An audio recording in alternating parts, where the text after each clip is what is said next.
measured so that we can be able to confirm that the 70% that was paid is equivalent to the 70% works done. Members were saying the works were less than the money that was paid. Who has, yes, Senator Lelegwa? Chair, in addition to the information to be provided to this committee, the committee yesterday also requested the county executive to provide the committee with a file so that we can confirm what the vice chair has just said. Okay. Governor, was this communicated to you? Chair, the team that I sent to the ground are the ones who are having it, but the position is the same. So where are the details that were asked for yesterday? And I would expect that maybe they could be part of what you brought to the Auditor General in the morning.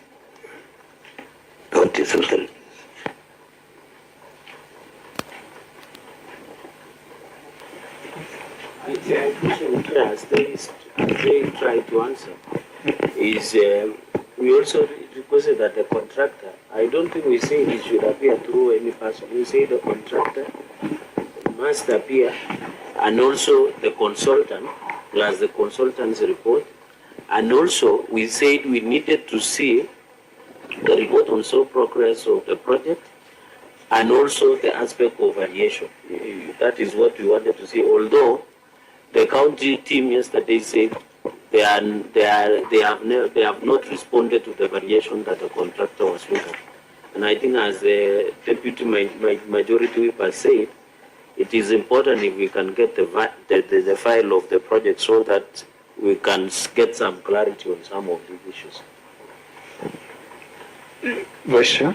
Yeah, and Chair, because this project was supposed to be funded through Kenya Urban Support Program, but along the way, Kenya Urban Support Program withdrew, so we need to have an indication by the county government on how this project would be then financed and completed through county government funds. Because at the end of the day, the people of Uasin Gishu need the services of 64 Stadium. Maybe for clarity, KUSP was a conditional grant. So, and conditional grants, once appropriated, they come. I know they delay, like in this year they'll delay. So, maybe Vice Chair, perhaps you meant KUSP was discontinued. Yes. Rather than withdrawn. It was discontinued. It was supposed to run for 8 years, but along the way it was discontinued. Yet they had conceived this project to be financed through KSP. Yeah, so Governor, I want us to have a conversation that is relevant to the people of Uasin Gishu. You have spent 760 million on this project as per your submissions. You should have spent 1.1 billion. Do you have a stadium that can be used in the name of 64 Stadium? No, Chair. What is your plan to complete this matter, which is it 3 years overdue? It was supposed to have been completed in 2021. Chair, let me say this, that this is one of... Sorry, expected to completed on 9th of August 2022. Yeah, let me say, Chair, this project is very important to our county, and we refer ourselves as the county of champions. But we don't have a complex, a modern stadium in our region. This project was supposed to have started in 2021, which they did, but it was a multi-year project. Seeing the funding from the KUSP, it's only 338 million Kenya shillings that was used. So, to me, if this project was actually meant to be completed in 2022, then it is true sometimes to interrogate this thing politically, because there must have been a problem if the funding was there. If they gave us 600 and something million, which was meant to continue, building that stadium. And again, we came in, only 308 million was paid. And I was expecting this team to tell us how was 308 million Kenya shillings paid in one go or in one day. Sorry, So which team did you expect to explain that? Which team? For sure it is your team, because I wanted you to interrogate how did this money go? Because at the end of the day, Chairman, Point of order, Chair, Governor. I Okay, think it was Senator. this tall guy. The tall guy, what was his name? Who was explaining to us that under that year, and he had stayed for long. I remember the Vice Chair asked how long he had told. What was the name again? Chair, Municipal. Yeah, the tall fellow told us that Uasin Gishu had received 630 million under KSP. Yes. And he's the one who gave us breakdown that this project, there was amount that was paid to this project, 64 stadium, and then the other money was spread. So he's the officer. He should be here to tell us, because he's the one who gave the facts, and we have the answer. If you remember, Tim. The point is, if anyone was to explain anything, it is you, Governor. It cannot be any other entity. Just a minute, Senator Wambo. Chair, because the governor was not in that meeting, maybe they did not brief him properly. In that meeting, and we interrogated that question. Yes. And the municipal manager, I think he was a manager, yes, he said 630 million Kenya shillings was the total amount of money received under KUSP1. Now that money was distributed to different projects. Only 380 went to the stadium, and the expectation, Governor, now I'm doing your work, the expectation by the county government of Uasin Gishu was that the following year there was going to be additional allocation under KUSP, which will be plowed into the stadium towards completion. So the governor is very upset that you expect the Senate to tell you why money was paid at one go. You should be telling us, because governments exist in perpetuity. So how did the government was in Gishu pay 380 million at one go for a project that your own people told us on record, and another 300 and something from the county government? The people told us on record that the project is 70% complete, on record. We can go there, Chair, even now. A 70% complete project looks like a 70% complete project. It doesn't look like what the 64 stadium looks like. So let's get facts right. Let's just not try to apportion blame. Let's push for value for money for the people of Uasin Gishu. I thank you, Chair. Governor, back to you. The explanation is for you to do.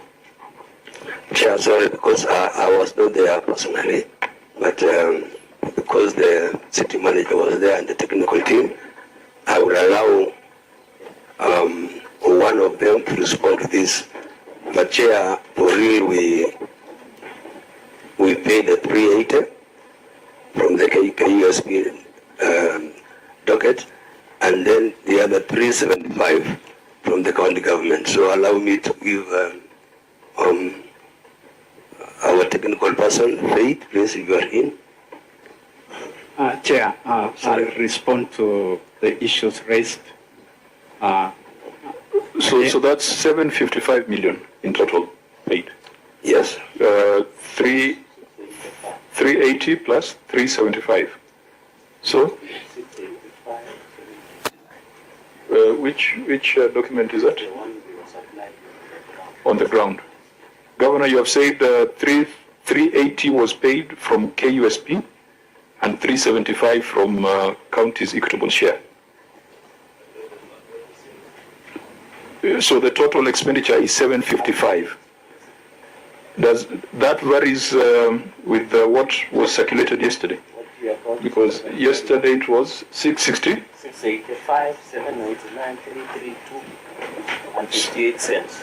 So which figure do we take as the expenditure on this? 755 or 685? We will take 765. 755. 755. Yes. Now, then we need to withdraw the documents because numbers don't lie. But they were giving us yesterday on the ground. So they are documents. Okay, who supplied the document? Is it the municipal manager or this? Chair, allow me, Chair, that we give the municipal manager to explain that. Okay, please. Chair, what we supplied yesterday was that the total amount of money that we've paid so far for 64 stadium is 755 million. And I'd like to go back and give some background information on the funding of the project, if you allow me, sir. Yeah, please do it without too much history. The project was funded by two arms, the Kenya Urban Support Program and the county government of Uasin Gishu.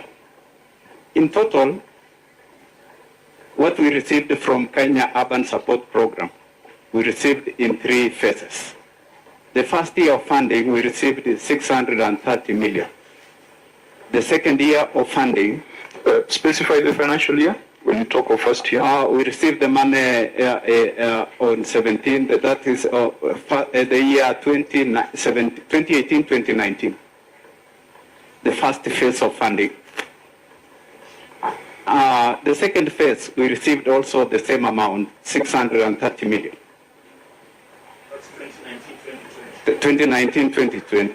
2019-2020. The third year, we received the 165 million. And then the program ended.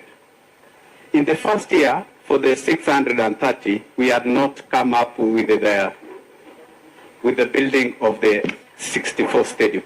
So the money was used in other programs. When the stadium was given, though I'm not in Senate, but point of order. Honorable Muya, this is a meeting of the Senate, and in this meeting... But the Senate cannot be cheated when I'm saying. The person being called the municipal manager, he's not. I don't know him as a municipal manager. Order, member. Then I think the Senate has futility. He's not a municipal manager. Honorable... From when did he become a municipal manager? Was it called Honorable Muya? Honorable Muya, this is a meeting of the Senate. Whether the meeting of the Senate, but this is null and void. You can see the governor of Uasin Gishu here lying the Senate and the whole country that the man that is representing the municipal manager, and the law is very clear that he is supposed to have been passed by the assembly. Whoever was supposed to be the manager is not here. How can he be representing? That is not a lie. Honorable Muya, you would do very well by seeking to inform the chair because you've got local knowledge. Thank you. And I have no problem seeking that information. Thank you. But we shall do it in an orderly manner. So please, if there is any doubt, I will refer to you and your members so that you can inform us. But let's do it with decorum. The ultimate decision on any matter will be taken by the senator sitting here. Now, I'm going to give you an opportunity to inform the chair. What is your problem? Thank you. With much ado, first of all, I'm so sorry, but because of my nature of being brought up, I can't sit and watch what is happening. What I want to inform the chair of the Senate is that I'm surprised to see whoever is being called the municipal manager, to me, as with the institution memory, is not the institution, is not the municipal manager, because the municipal manager is none other than Tito Koyet, and I have never been informed in the assembly that whoever is presenting is a new municipal manager. Okay, so I take that. Do you have any other reservations on the figures and the facts presented? Because remember, the person who took the oath is a governor as a chief executive officer. He can allow anyone to assist him with the leave of the chair. It does not in any way validate any title or position. A municipal manager perhaps is appointed by the county assembly. It is not for the Senate to decide who the municipal manager is. The person the Senate recognizes is the governor as a CEO. So, Governor, however you call your team, make sure you give them titles that do not offend the county assembly. Ultimately, you are our respondent today. So, Honorable Member, thank you for that information. Governor, this question was yours. Let's avoid stirring the hornet's nest. We want to know when 64 Stadium will be ready. Now, the gentleman who was making a presentation, please stick to the facts. Stick to the facts. If you're an employee of the county, your issues of titles you will resolve later. Give us the facts. We want to know the money that went into this program and when this project will be complete. Thank you, Chair. I'll continue. I was talking about in the second year of funding, we received also 630 million. Chair, point of order. I thought the governor should tell us who is this person speaking so that we are in the same place. Or he has just assigned anybody to speak. Yeah, Who is just Governor, and let us not provoke anything that should be dealt with by the county assembly. The Senate approved your request for city status. The Senate has done that bit. The rest of the operationalization, you must work closely with the county assembly. And the Senate is not coming here to take sides with anybody and to get into the domain of the county assembly. Let us be very careful about that. So who is the person responding? Chair, before he responds, please allow me so that we don't then interrupt this submission. Chair, let every person know, every person that is going to be called upon by the governor to adduce whatever evidence or advance whatever argument, let them know that they are doing it for and on behalf of the governor. Because it is the governor who is under oath, and that's where the buck stops. The last thing that I want to say about your designations, Governor, you have a duty to operate within the law with your assembly. Don't tell us this is a chief officer if the assembly does not recognize that person as a chief officer. Give us the titles. You can even say it's an aide. If that's the person you think will help you. If you think your driver will give us better information than you can call them and they can give us the evidence. But call people by the designations that belong to them, so that we don't want interruptions in your submissions. Thank you. Governor, please. Chair, additional information on the same. I am not very sure I want to be informed, but let me give you 30 seconds. Thank you. According to the KUSP, I understand, and even the World Bank money, that are conditional money, they created municipalities so that they have leadership that can see over how their money is being spent.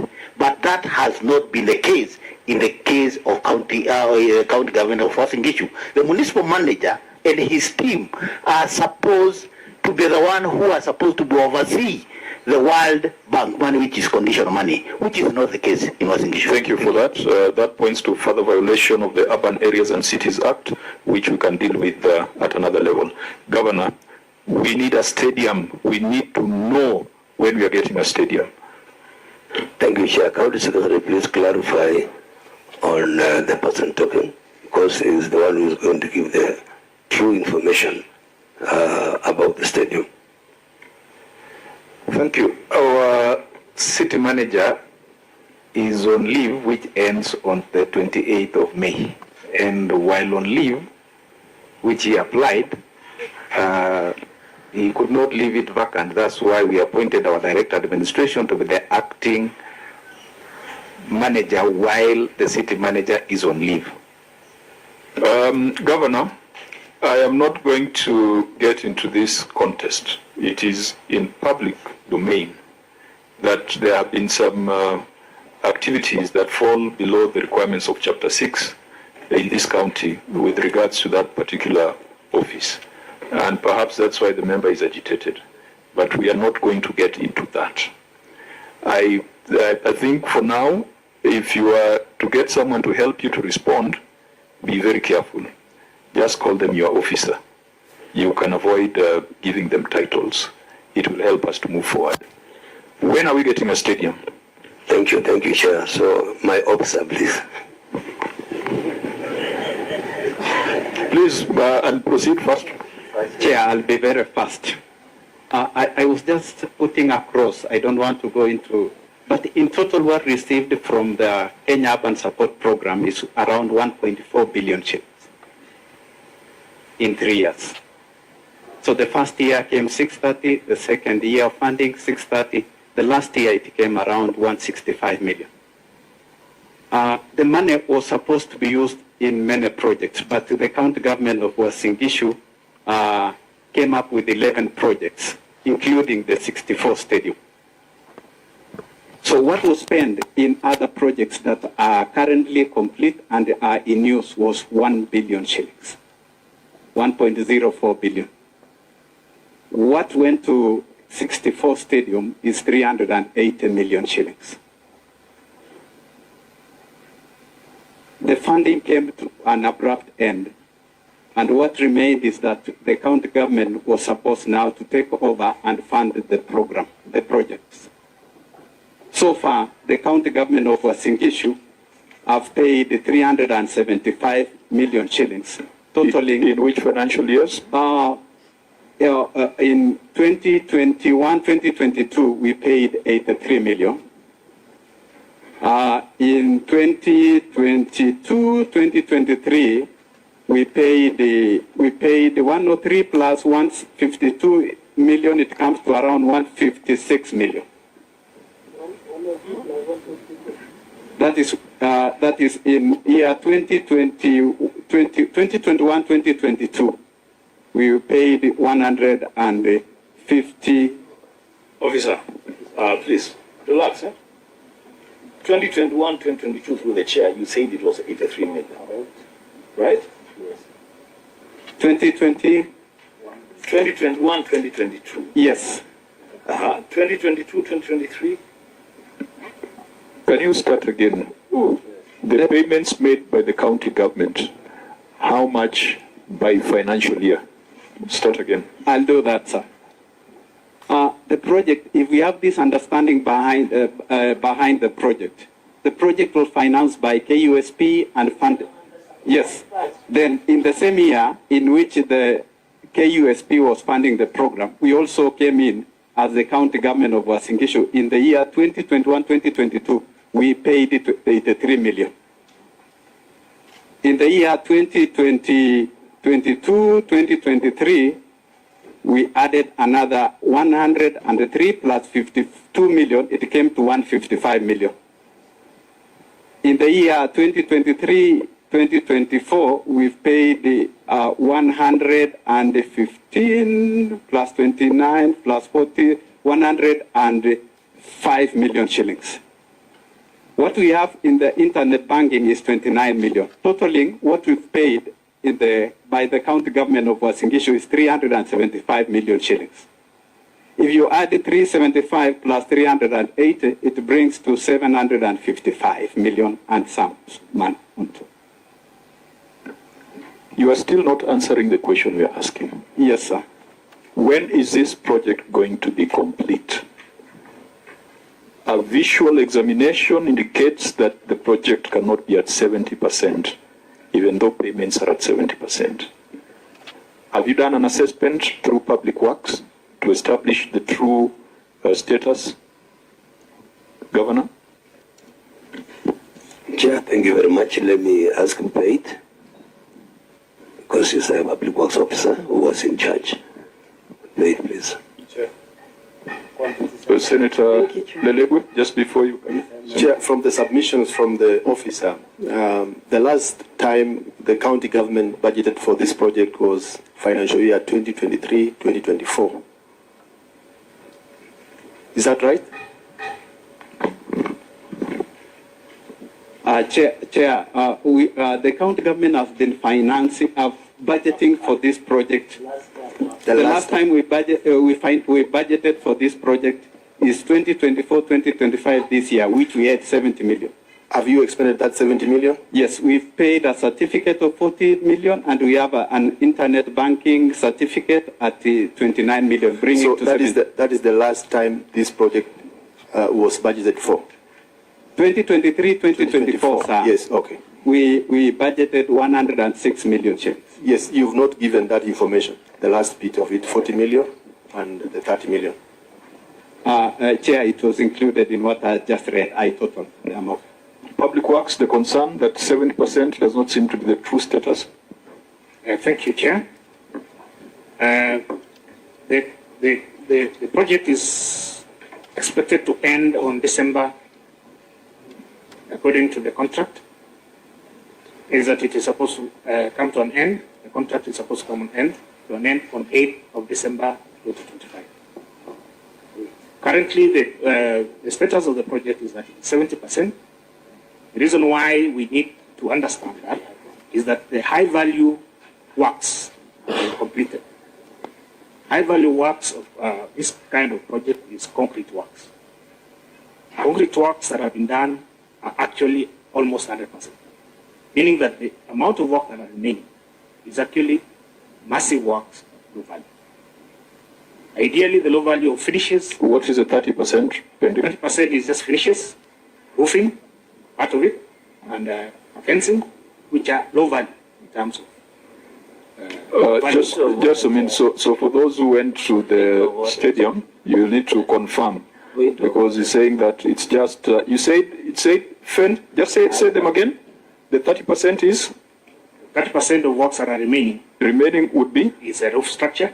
The roof structure. We have the guardhouse, the gatehouse. The guardhouse. Then we have some parts of external works that have not been done. External works meaning? Yes, and then building services.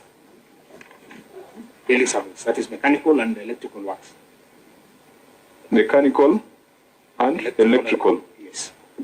But otherwise you're saying that the concrete is laid and everything is okay, save for a guardhouse, a roof, mechanical and electrical. Senator Obua, does that relate with what you saw on the ground yesterday? Chair, let me just a minute. I have the floor. Senator Obua. So, Chair, I will make a disclosure. I am not an engineer of any shape, but I have eyes that see. Chair, and I said, with your direction, Chair, you can lead this committee and the public to the stadium and even tag along our colleagues from the assembly. I said at the stadium, if then we have done 70% of that project, Chair, I want to say it on record. If what we have done there is 70%, then it is going to be the shoddiest stadium that this country has ever had. They are already visibly outstanding concrete works. Metal bars protruding all over, which needs to be, the columns to be done. The fencing, the roofing, there's nothing, not even a movement on fencing, roofing that has been done. It's all open space. It's a big stadium. I'm very sure that stadium also, maybe it doesn't, but maybe it includes also works within the grounds of the stadium itself. I saw they installed some sprinklers, some sprinklers which everybody installs at their home. Really, it costs nothing. So, Chair, where I sit, 70% is a stretch. Chair, maybe so that we can make progress from this room, we might not resolve this issue. However, if we had the architectural designs, the engineer's estimates, and the BQs, then maybe we can sit and if you see all the certificates that were raised, then we can try and analyze and see if that 70% was actually paid that 75 million was actually paid to works that were measured and done, and then we see what the remainder of the works, as per the documents, if the remainder of the work then measures to 30%, that may resolve this issue. So there's a science and then there's a value for money. The science, perhaps we might need to get the public works people, not at the county level, but at the national level, to provide that surety. The ESCC had indicated, I think in our last meetings, this is one of the things we had asked them to look into. So I know they are also doing certain inquiries on this. In the park, because you're saying that you brought information relating to the sites that we visited yesterday, what is it that you have presented to the Senate? Does it satisfy what Senator Maruma has asked for? What have you brought for us to consider? So that if there are gaps, we can ask for additional documentation. Chair, we have brought all the payment certificates, so payment certificate 1 to 6. Payments? All payment certificate 1 to 6. What else have you brought? That these payment certificates have also the measurements that were done for every payment that was done between the first certificate and the last to the 6th. So you've only brought payments? Yes. But the other project documents, the designs, estimates, and BQs? Because if you give us payment invoices, we must also look at it against what the scope was.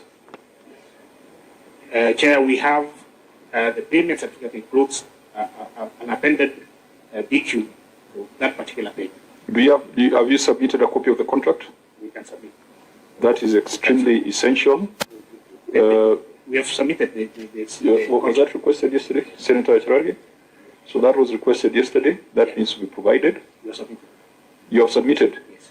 Can someone who has that file, because we cannot be talking theories here. Clerk, can you be looking through that file? Because I have a lot of exception admitting it, circulating it, but because we are now in Uasin Gishu, we must make some progress. Can you check what the contents of that file are? So that can help us do the science of measurement, payment versus completion. But then there is a politics and the service delivery bit. Is a stadium a priority for the people of Uasin Gishu? Yes, it is, Chair. It is a priority. If this project is to be concluded in December, how much have you allocated in the budget? Chairman, this project in our allocation, it will affect other projects which are going on. But I commit myself to allocate more. This time we will allocate 100 million. You need 345 million to complete from your own submissions. I'm saying, Chair, to be fair, this project started in 2021. And through the eyes of politics, this thing should have ended even before I became governor. Now I'm answering things which, because you're saying the government is perpetual.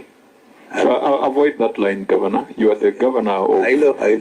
I don't think the MCA objects to you calling yourself governor. Chair, you are the governor of Uasin Gishu. Chair, I understand so please that. Respond as a governor of Uasin Gishu. I understand that. You but need I'm saying 345 million to complete the project. You are telling us this project will be completed in December 8th. Where is the money? Chair, I'm saying we are committing 100 million. And Chair, again, because I know other projects will be affected, because there are quite a number of flagship projects which have started before, and the ones that I have also started as a governor. I have also sought for an intervention to the national government. And the national government have come in to see what is happening. They have sent their officers, the State Department of Devolution. They have come and they have seen this. So, Chair, we are in progress. And I want to say I'm committed to make sure that that stadium is completed. But, Governor, what you're saying does not match what your officer is saying. Public Works, 8th of December that you're talking about, where is it coming from? How do you confidently tell us it will be complete by 8th of December when the governor is speaking as if he does not have the money? Chair, that is the contract. The contract is valid until April. So then yours is theory. Yours is theory. Honorable members, the politics, the people of Uasin Gishu will judge the governor. The legality and efficiency is our responsibility. And we'll have to look at those records. We'll have to talk to EACC. We must be convinced that there was value for money in that expenditure. And because some of these records have just been presented to us today, we might need to take some time to review them before we get back. Senator Just clarity, Governor, when you engage the State Department of Sports and you have said you are allocating this financial year 100 million, so does the national government, their commitment letter from the National Treasury to pay the balance so that you complete by 8, you have said 8 December 2025? Was that Engineer Kirongo or who? The Engineer Kirongo, the team leader. So does it mean, are there any other funds or you're only relying on these 100 that you will allocate this financial year? We will continually allocate until we complete, but because I did seek the help from the national government, the same way with the other projects, the Siwa Hospital, Cases Hospital, and the one for Tarbo, and the government has shown some commitment. He has set aside some funds. But for this one, we have not seen any communication, but the government, the national government is aware because they have sent their officials to come and inspect the project. Now, Governor, I know I dissuaded you from a line of argument, but when you say this should have been completed before you got into office, what do you mean? You initially said that this stadium, from the eyes of politics, should have been delivered even before you got into office. And I dissuaded you from that because of perpetuity. But maybe you are trying to advance something. What did you mean? Chairman, I'm saying, depending on the magnitude of the project, it appears that the budget that was allocated before did not complete this project. So, for political reasons, will tell us that whoever will complete the project is this administration, but I'm not going back to the former administration. So is it then your assertion that the budget was sufficient to complete the project, but it did not complete the project? No, Chair, because if the project is 1.1 billion, it will not be sufficient. But my commitment is going forward, I'll be allocating some funds to make sure that we complete this project. Honorable members, Chair, can I request something? The Governor, it's through your indulgence so that I don't lose it. Now that I don't want to go to the political side, but I'm asking, let's stick to the law. Can we see the budget of before elections of financial year 2021-2022 and provide evidence of supplementary budget 1 and supplementary budget 2 before financial year 2022-2023, so that we can see whether in the last budget before election, whether this project was budgeted for by the county assembly, and in supplementary 1, whether you still maintain that allocation of that budget. So, Chair, if we can see at this budget of 2021-2022 and the supplementary 1 and 2 before the financial year of 2022-2023, it will assist us. yeah, because it will go back to that point. That's why I was asking whether there was a budget that should have completed it, or whether there was a budget that was reappropriated through supplementaries. So we need to get that visibility. So that would be the approved budget for 2021, 2022. Was there supplementary in that financial year, Governor? Chief of Finance. I think it should be the budget for financial year 22-23. 2022, 23. 2023. I think he came into office in September 2022. So that is to mean the budget that we... I was very specific. I know the time you came to office, Governor, because we are speaking through it. So we were not the ones who did the order, officer. Just provide us. It's an approved budget. It is. That is okay. We will 2021, 2022, and then the soup of 2020, after 2022-2023, can we get the supplementary budget between 21-22 and 2022-23? Yes, that is okay. Yeah. Thank you. So that means 20, for avoidance of doubt, 2021-2022, 2022-2023, and the supplementary one, supplementary two. Supplementary 1 and 2.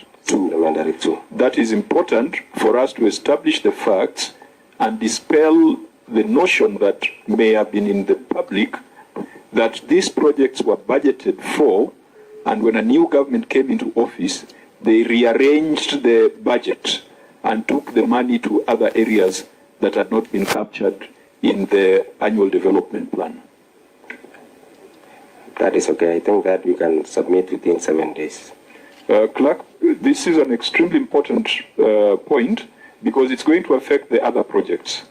Even those other projects, perhaps sitting where we sit, sometimes we get petitions from the public. We are told that this hospital was budgeted for. Funds had been allocated for it.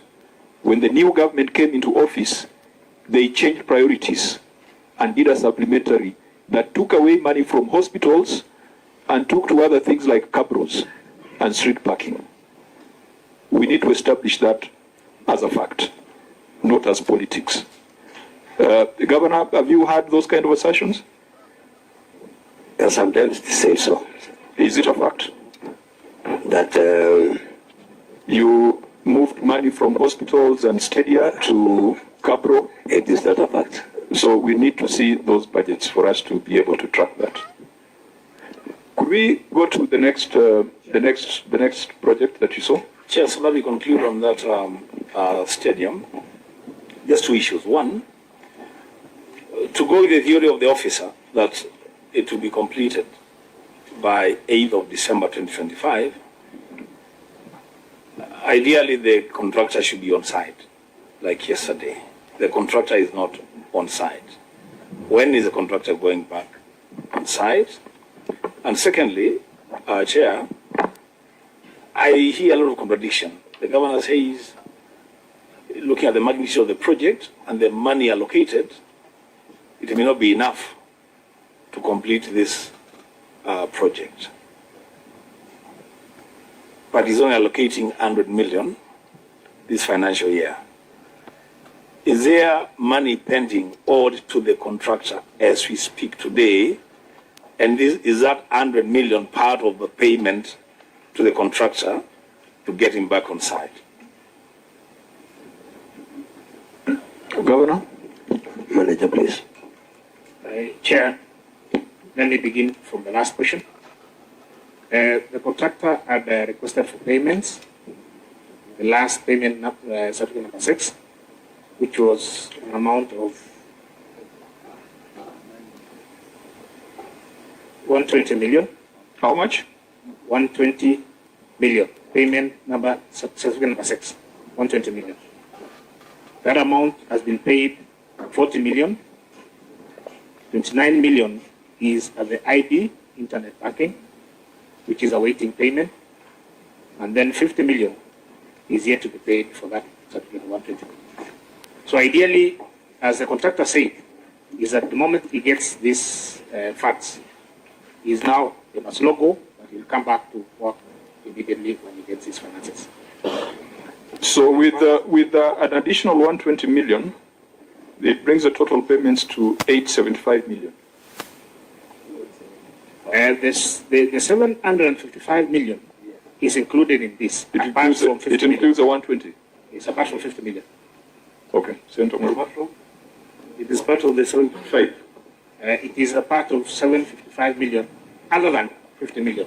Now, there's some explanation you're giving us yesterday that where do you get some money from the national government and what you budgeted for this year, then the stadium would be complete. Those who are there, isn't it? What was that explanation? That explanation we're getting yesterday, that I don't know, get some 50 million from where, and then the 100 million that is there, then the money would be completed. How was that explanation? Was that Okay. Okay. It was for the hospital. Now, members, I'd like us to make faster progress. Let's go, clerk, the second side. So I think on the first one, you have given directives on documents that are required and the timelines. Second one? Thank you, Chair. The second project to be visited by the committee was Ziwa Level 5 Hospital. The committee inspected the project. The observations of the committee, the project stalled more than a year ago. The statement by the county is that the project is at 70% completion. There was variation that has been done in the project. There were two contractors in the project. Zero. Clerk, please give your brief. Yes. The committee, therefore, not in the state of the project, directed the county first as to provide more details, particularly on the plan the county plans to take to have the project completed. The committee also gave, this is not captured, but the committee also gave an opportunity for members of the public in the region, and they expressed their strong desire that the project is completed, since there is a need for such a kind of a facility in that region. The committee therefore directed the county to provide details, further documentation on this project, and aimed at completing the project. And I don't know whether the project will not manage to look at the documents, whether to ascertain whether the documents provided in these files before us are part of the documentation requested by the committee. So as we say, the chair, particularly the project is stalled and the contractor was not on site. Governor, what's the current status of Ziwa Level 5 Hospital? Of course, the members saw it yesterday, but from your perspective, what's the status? Percentage done, paid, and the plan to completion? Thank you, Chair. Let me allow the CC Health to give an explanation. Chair, allow me to correct from the information for which I supplied to the senators and from all of us who visited site, I indicated that we are at 41%, not 70%. And we have two projects running, the phase 2 and the phase 3 that were ongoing on site. And further to it, we have supplied documents here for your verification. We have supplied documents showing the certificates of our paid for phase 2. That is, on phase 2, we've done 16 certificates.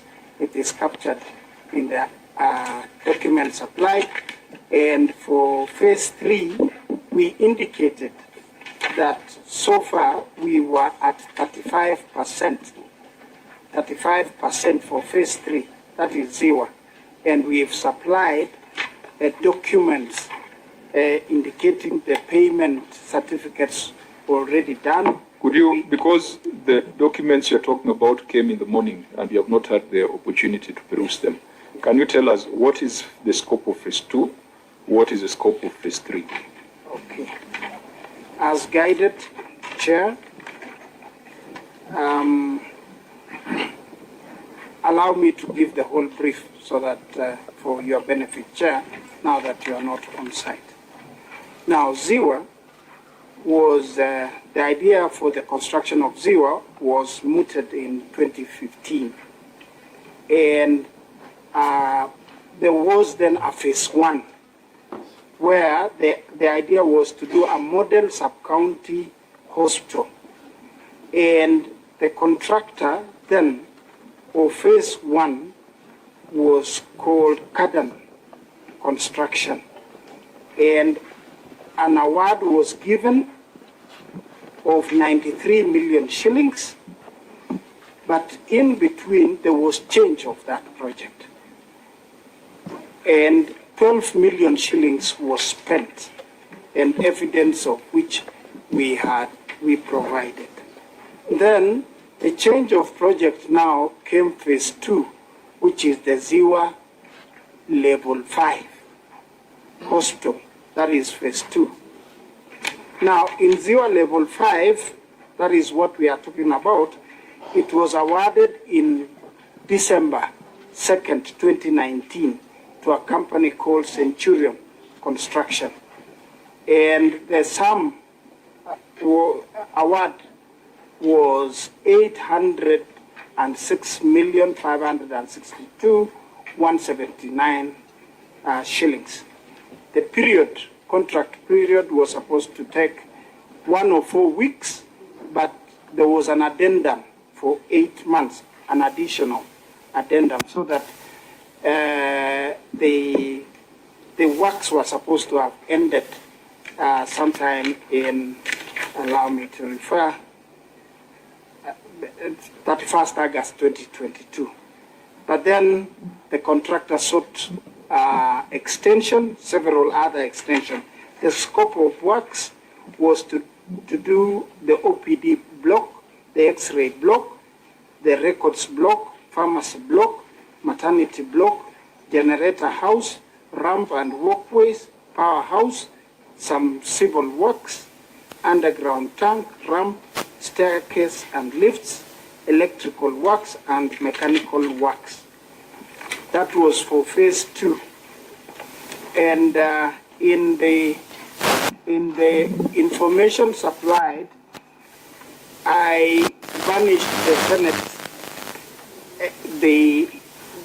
a summary of the budgets as provided for in the years 2020, 2021, 2021, 2022, 2022, 2023, 23, 24, and 25, 24, 25.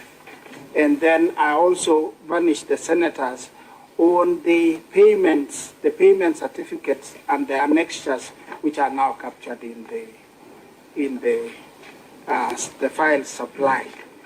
Now, that was for phase 2. A total of 331,445,640 shillings have so far been paid. Total of 331,445,630 million shillings and 80 cents. Against 806 million? Yes, against 806 million. Which comes to what percentage? You said completion is 41% payment? Yes. Yes. Phase 2? Yes. So now, payment is also 41%? Yes. So, Chair, so that I don't forget, when you do the math, you actually realize that the progress of work is calculated on the basis of payments, not on the basis of the scope of works. That is why the payments and the scope of works tally. Thank you, Chair. Allow me to give an input on that. The works admittedly have stalled for some time now, and there are no pending certificates for phase 2. So ideally, all payments have been made up to where the works have reached. For phase 3, the scope of work here, we were to do the auxiliary. That is the kitchen block, laundry block, the morgue block, chapel, public toilets, boundary wall and gate, civil works, and equipping of the maternity, laundry, and the kitchen at a total cost of 415,317,248. This work was given out to Biomax Africa Limited on January 2022. That is when it was awarded. And again, we were able to visit generally the site, and so far we have paid The total cost was 415,317,248. And the total cost spent already is 147,068,408 shillings. And the certificates for the payment certificates are attached. So the remainder is 268,248,840. Percentage of progress of phase 35%. But you realize, allow me to say this, the works have progressed much more than what we've paid. Now, just to take you back on phase 1, because you're saying phase 1, there was 12 million spent, Yes. then you went to phase 2. Yes. So on phase 1, it's only 12 million that was spent. Yes. And If was you go mutually to terminated. Ziwa, Yes. what do you get right now? The structure of phase 5 and the phase 3. So maybe check and Sorry. praise you, yes, Vice Chair. because I was on site. We have phase 1 that costed 12 million, but then it was terminated. And then on phase 1 sits phase 2.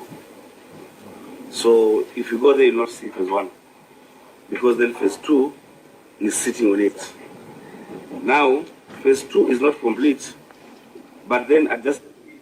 There is phase 3.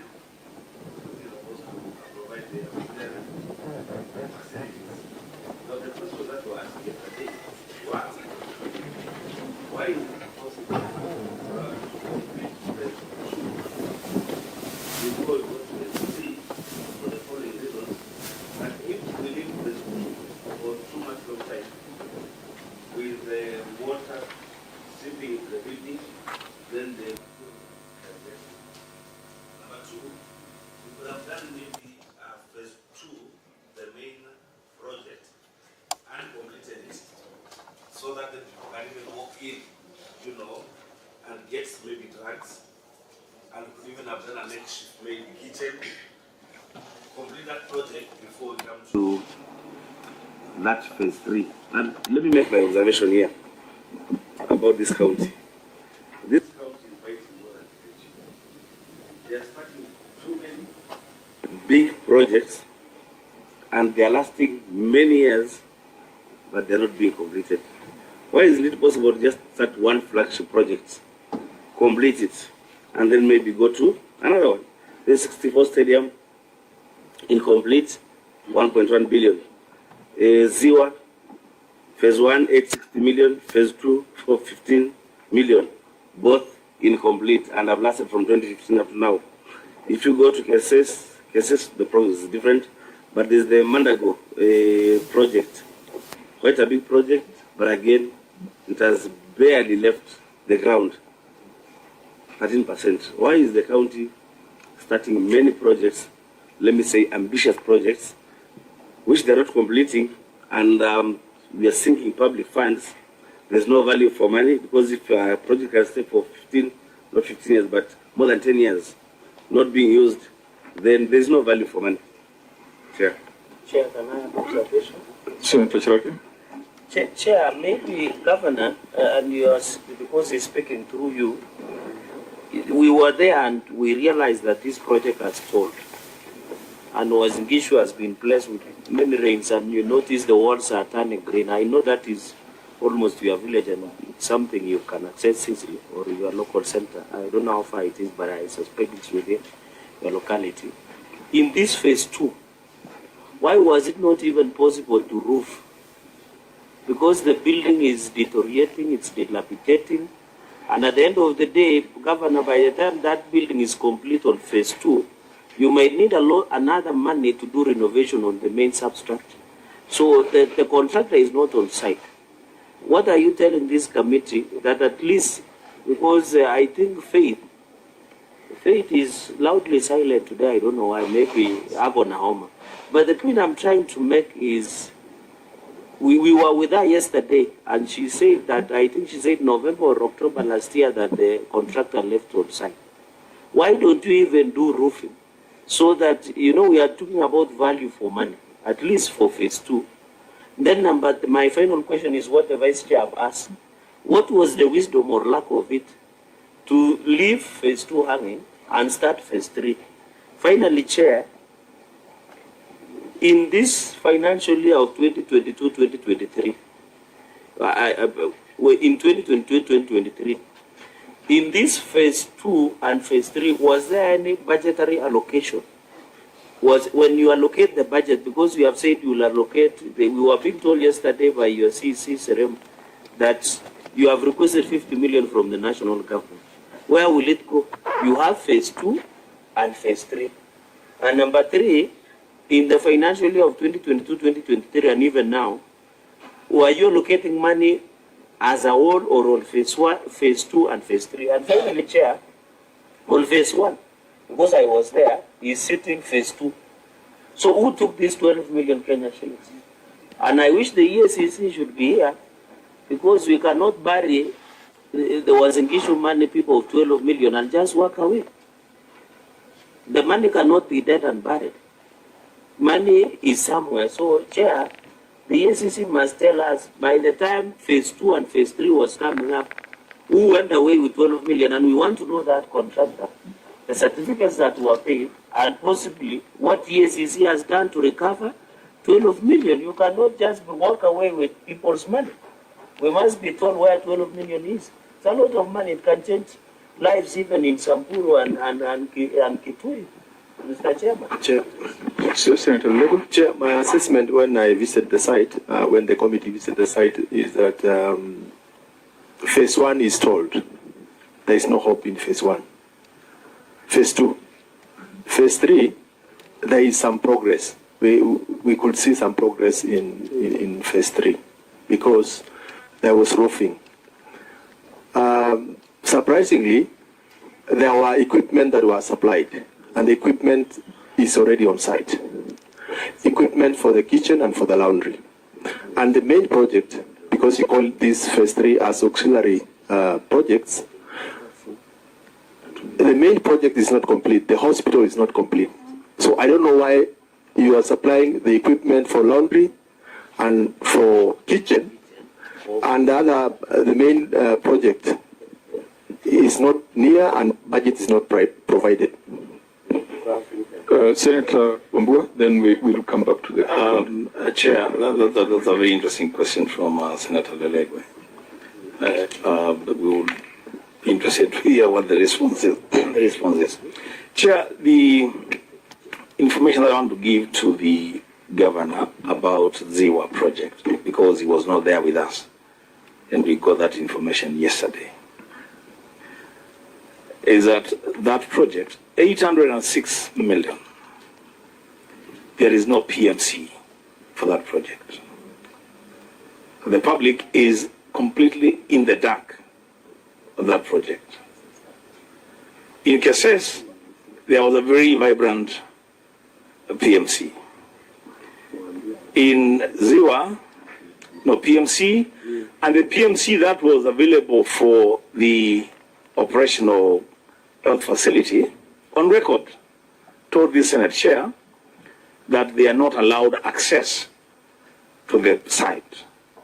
So they cannot ask questions, they cannot participate in anything. It is just the county government of Uasin Gishu and the contractor who know what is happening on that project. I thought that was important information. Thank you.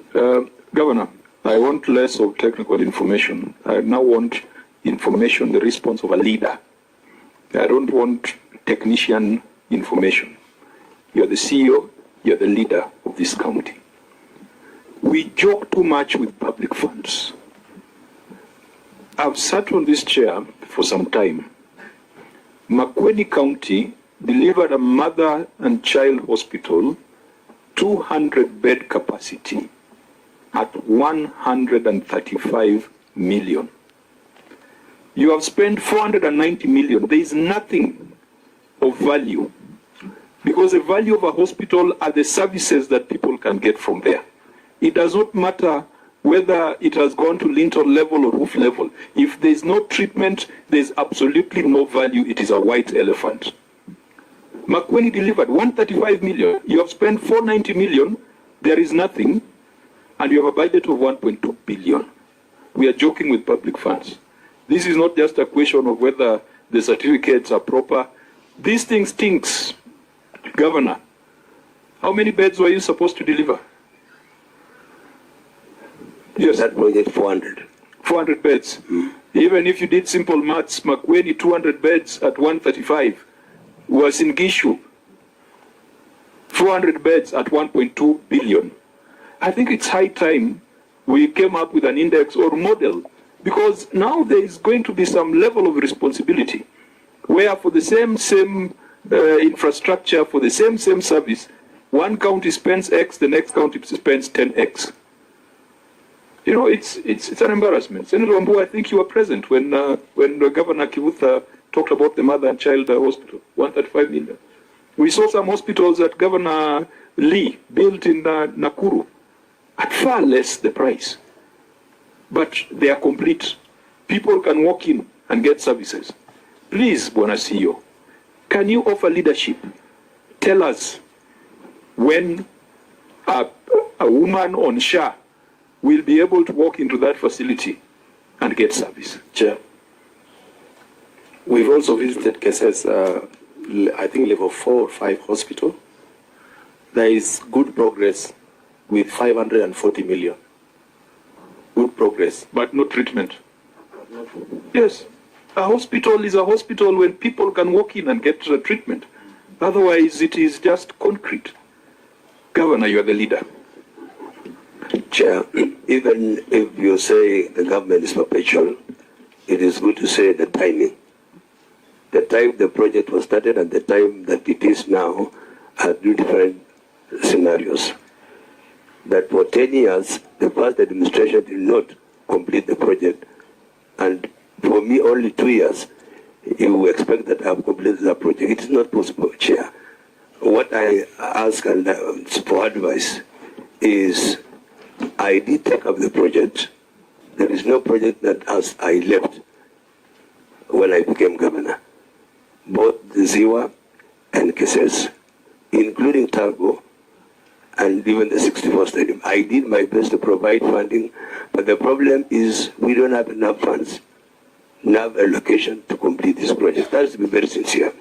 As a leader, Chair. Just a minute, as a leader, so that I direct you on what you need to respond to. You spend 490 million. There is no injection, there is no drugs, there is no treatment. But you need 1.2 billion. So even as you register people for SHA, talk about all these things, when will the people of Uasin Gishu walk to Ziwa level 5 and get treatment, as per your plan? Let me ask the CC to respond on that, and then I will continue with mine. Yes, be very precise. When?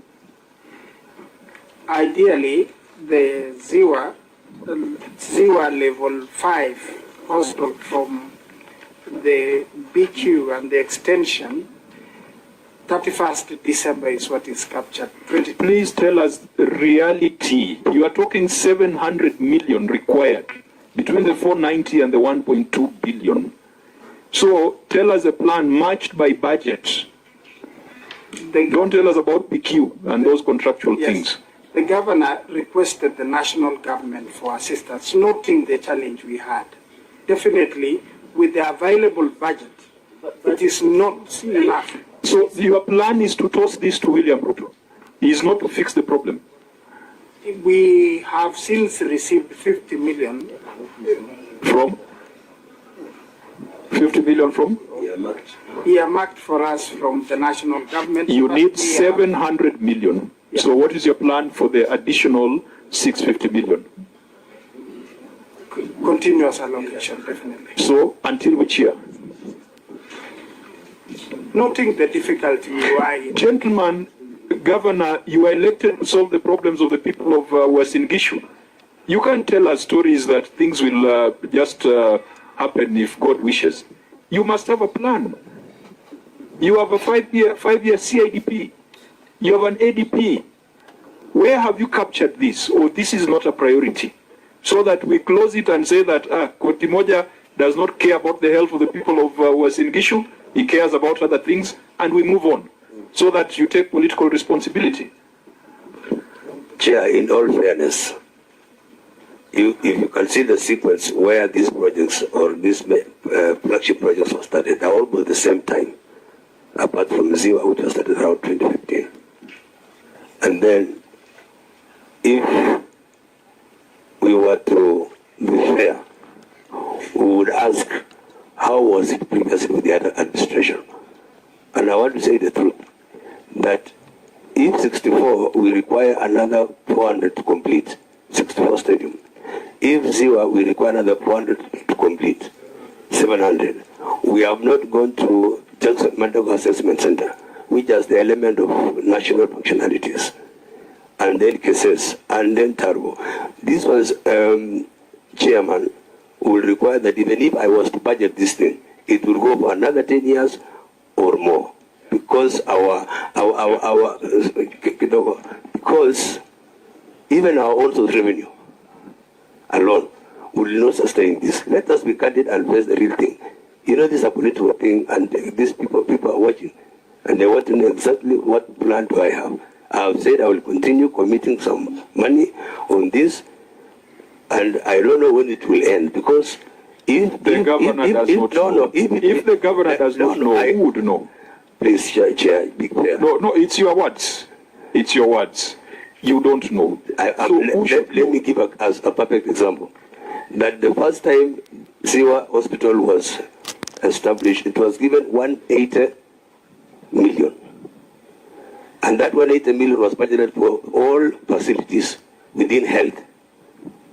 So there was no way 180 million can complete that project. So in all fairness, Chair, I know it will be completed, but I will have to continue funding through our kitty, because at the end of the day, it might not be as soon as we want practically. It has stayed for over 10 years, and seemingly, we require the same money like the one we used the last 10 years. So, Chair, I want to say I'm committed to allocating more funds, and I will continue soliciting help from wherever I will get, including national government. Senator Ondwa, you might be able to frame my frustration better. Yeah, I see the frustration. You know, Governor, you understand the question of the chair properly. Is that you sit in an office of responsibility. It is true you were not the governor 2-3 years ago, but now you are the governor. The people of Uasin Gishu want their governor to give solutions to their problems. One of the problems that they are facing today is that Ziwa Level 5 Hospital is stalled, and they're asking you, when will this facility be available for their use? They're asking that question to the governor, and it is only you who can answer that question. Now, when you tell them you don't know, it's like now when our father comes home and starts crying over there's no food, what are the children supposed to do? Chair, I beg to give some information. Chair, despite let Senator Legwe first make his comment. The governor's frustrations on the budgetary requirement for these projects, the first supplementary that was done by his administration, that was 2022-2023, there was 36 million that was in the budget, but they were relocated to other department or other functions in that department, despite the ongoing projects in Ziwa. So you had the money in the first supplementary, but you removed the money for construction or for this project Ziwa. I think that's where we are directed. We need to get 2021-2022. The supplementary is in between 2022-2023. And the supplementary is in between, and I hope we'll be able to see that that 36 million. Just a minute, Senator Cheraki. Governor, you told us something interesting, that these projects were started at almost similar time, apart from 64 Stadium. Which other project was it started at almost similar time? Because we are alluding to that fact. And then finally, then your team should withdraw this document, because you are saying you don't know the completion date. Your CEC, so that you answer, so that you tie it up, your CEC is saying that this project should be completed by that 1st December 2025. In your own and unanswered, you have said you don't know when. Finally, Governor, on these projects, there is no contractor on site. Does it mean that all these projects are going to stall? And there is a project, we didn't go to Turbo. When did Turbo Hospital start? Because if my memory serves me right, during the former administration, I don't know whether is it Moiben or Turbo that had a problem on acquisition of land or amortization of land. You need to clarify when was this Turbo project started. And finally, Chair, it would be of interest that your officers, I don't know whether CC Health is aware of this or Public Works, that you have written a slow progress letter. Are we able to see that slow progress letter? Did the contractor run away because of non-payment, or he became mischievous? So that we put this matter of ZIWA, because at the end of the day, the functionality of ZIWA Level 5 Hospital is when you walk in and get services. And it is of interest, Governor, because it is also your neighborhood. God forbid if you fall ill at Kapsang, the first point of call should be ZIWA. By the time you reach with the traffic to Moi Teaching and Referral or even anywhere, God knows. So why don't you, I don't know how the national government arrived at 50 million. Maybe that's a story we will have in another forum. But why don't you even talk to conditional grants through World Bank and other, even the NIDA fund, so that we are able to complete this? I think the only interest, Chair, let me say this in one sentence. The only interest, despite all these shenanigans around the projects, the only interest of the ZIWA people and the people of Uasin Gishu is for this thing to be functional. Chair, I expected even the governor to tell us that he has engaged the EACC or even OAG to tell us who took 12 million Kenya shillings. Because that 12 million Kenya shillings of phase 1, there is no value for that money.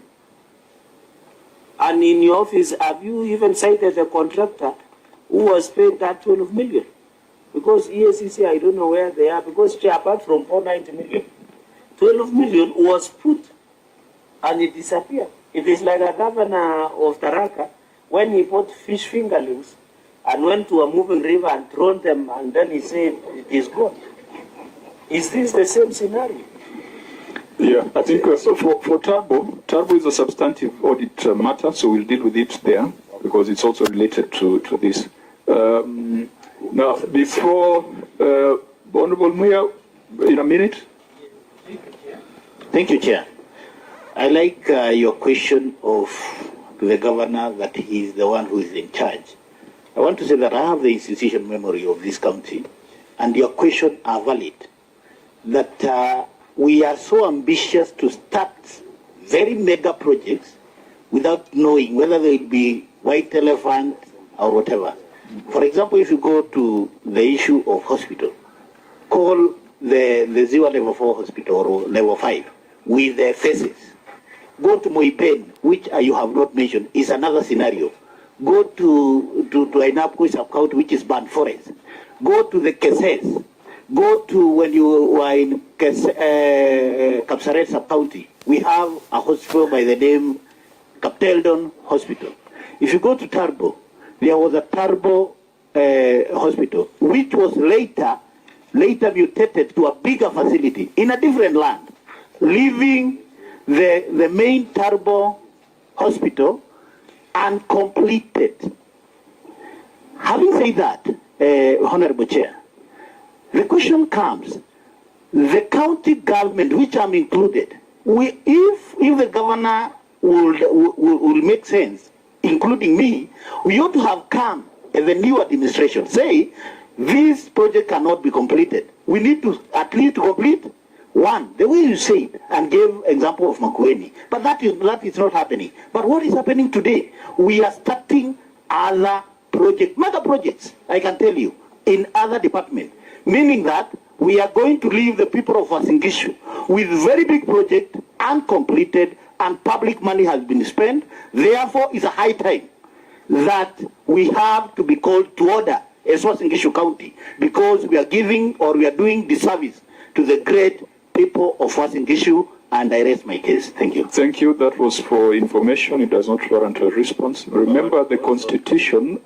says there shall be a county government which shall consist of, and deliberately, the county assembly and the county executive. I am aware. So when we are talking about the county government, we are all in it. Senator Maruma, you. No, it was really the same thing, that the county assembly is there to check the excesses of the executive through oversight role. And all those years, they should have seen why we are beginning very many big projects, yet the finances are not allowed to fund them. I think let's bring this back to the CEO. We take it away from the assembly. Governor? Please let him complete the... Okay, please. I wish to inform the Senate that since 2022, for phase 2, if you look at the breakdown I gave on page 6, that we paid 10 million shillings in November 2022, 9 million in the same month, 12 million in May 2023, 49 million in 2024. That is for phase 2. And for phase 3, where are you going to with that information? The point of information is, it is not right to put that we appropriated. No, the only way to confirm that is to provide the budgets. Yes. And the supplementaries. We are intelligent enough to be able to see those movements. So let's leave that there. We need to. Do we go to Keses, Vice Chair? Maybe just before that, I'm wondering, because we visited very many projects. Those are projects that you said it has taken long, but there is no variation due to loss of time. And what you are doing, you are removing some works and adding new works. Faith, is it this project that you are saying there is no variation? It's not zero. Which one? 64 stadium. Okay. 64 stadium. Can we quickly? I'm conscious of the time, honourable members. We know that some people are travelling. So yeah, 30 seconds, and you go to cases. The letter of slow progress that was written for zero to the contractor. Yeah, please include that. Cases. Is it Cases or is it the Mandago? There were four projects. Yes. We have done 64. We have addressed Ziwa. Yes. The next one was? Mandago. Let's go to Mandago. It is called Taxal Mandago Assessment Center. Okay, let's call it by its rightful name. The emphasis is where? Where is the emphasis, Governor? Chair, I saw the governor giving some emphasis. So to know where is the emphasis? Is it on the Jackson or is it the Madago? Well, it does not matter what it's called. What is important is that he is the current CEO, so he must take responsibility. Clark, what was your observation, recommendation? The committee visited the Senator Jackson Mandago Special Needs Assessment Center at Chabolol. The project is, this contractor is not outside. The project is done. The consultant has been paid the total consultancy fee of 17 million. And the committee contested this on the basis that the consultant should have been paid that amount as work done, to be proportionate to the work done. The consultant was paid against the total amount despite the works not having been done, or the consultant not having delivered the work. There was also 20 million paid towards the erection of the fence. The fence has been partially done. the chain link has not been installed. There was also excavation that was done. And the committee was of the view that the works done are not proportionate to the payments made, and in particular, the fees paid to the consultant.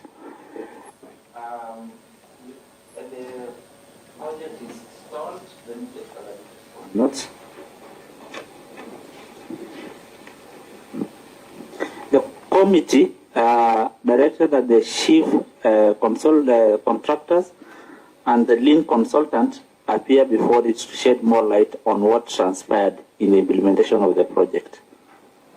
That's it, Chair, just for the record, I saw the governor is very keen on the name of that institution.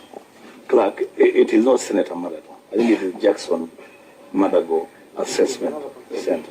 Because you call it Senator Madago Assessment Center, so that may be another project. The one you're dealing with is Jackson Madago. That is correct. I was giving you the title of the senator because it's the same. Okay. So, Governor, 17 million consultancy fee has been paid fully. Project has not been delivered. Could you just, in a minute, tell us what is this you're doing? What is the scope? What is the contract sum when it was to be delivered? And the current status. I saw very beautiful photos, but now give us the numbers. And maybe the rationale, Chair, of using a consultant instead of using the government consultants who are there. Correct. And what that 10 million that was paid initially, what was it for? And Chair, we did also, apart from that, we did also want to know why LIMS given almost 3/4 of their payment, yet the scope, because we did so the contract, their scope was more elaborate, but they were given 3/4 of the payment, and we wanted also to know Shiv, the construction company that had been awarded this tender. And finally, the community said they had met the governor, and governor had not visited, was not aware of the project, and the governor told the community, because they spoke on record in Zanzibar, that you would allocate 10 million. And then the final part, your chief officer, I don't know if she's here, Madam Briggen, or what was the name, say that there is an aspect of vocational training center and ECP and the national government aspect.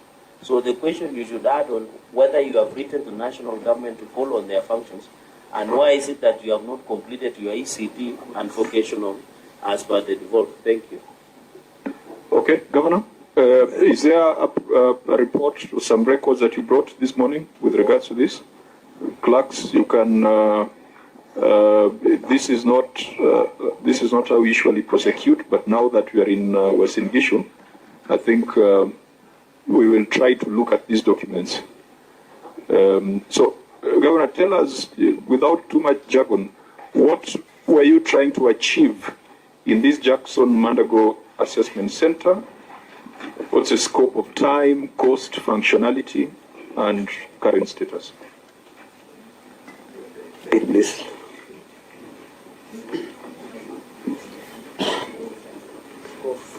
Okay, thank you, Chair. For a brief history of the project, the consultant... It's useful when you're writing our records just for you to say your name again and your designation. Okay, my name is Q.S. Kipto. I'm a quantity surveyor from Public Works. Proceed. Uasin Gishu County. For a brief history of the project, the consultant was contracted to do design and supervision of the project once it started. His contract, he signed his contract in 15th November 2021 for a contract sum of 26.6 million for a period of 36 months.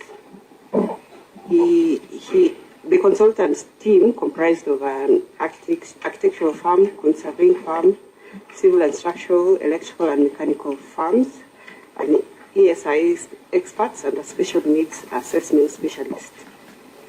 For the consultants, please, I know you're a QS, so you're yes. A scientific mind. I want, first of all, to go on record. What are you building here? What? Yeah.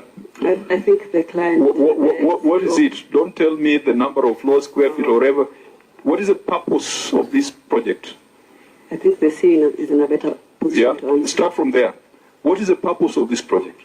What is its total cost? When did it start? Is it complete? And if not, what are the plans for completion? Let's start from there, because the technical things are here. Please, who's responding? Governor, you know you're the one who's taken the oath, so you're the one who needs to designate who responds. Okay, thank you very much, Chair. My name, once again, is Marion Bilgen, Chief Officer, Social Protection and Gender. I wish to respond to the concern. One is on the scope of works. Before that, I wish to inform that the entire project is a 2.5 billion project. 2.5 billion project. Billion project. Yes. 2.5 billion. It has over 40 projects within it. Commencement of this project. Okay, what is the objective of the, yes. Yes. So for 2.5 billion, what is it? What is the objective? What problem are you solving, and what is the deliverable? Yes, one is that from the public participation that was held in 2021, it indicated that there was need to take care of the special needs children. This is basically for the children. And while designing this project... Is it a school? Is it a hospital? Is it a renovation center? What is it? It is a complex center in that it is a needs assessment and rehabilitation center. How is it going to be different? Because I've been in Uasin Gishu before with the education committee, and we have visited special needs schools. They are there, some are boarding. We've even visited assessment centers. How was this one going to be different from the ones that already exist? Not only different, it would add value because one, it would take care of the physical and multiple disability, which to understanding would be one of its own. And then there's also intellectual difficulty, which again will be one of its own. It gives value to the establishment of this center because first of all it will help in assessment.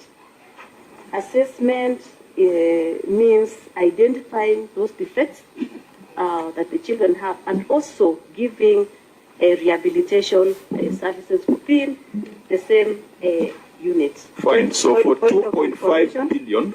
Chairman, point of information kindly.